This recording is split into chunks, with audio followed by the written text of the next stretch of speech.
Silvester, kuidas su tänane treeningpäev läks? Võib öelda, et eriti palavalt läks selles mõttes, et väga palav oli sõita ja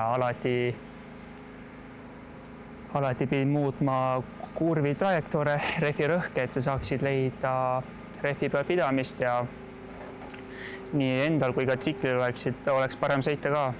Et täna jah tuli ootamatult jah, nii palav päev, et ei suutnud seda ära aimatagi. Mida homsest päevast ootad?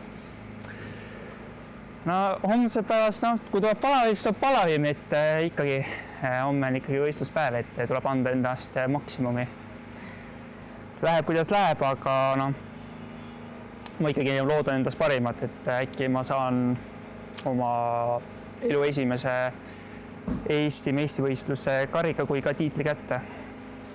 Keda kõige rohkem pelgad või ei pelga kedagi? Kedagi ei pelga. Okei, aitäh sulle ja edu homseks! Aitäh!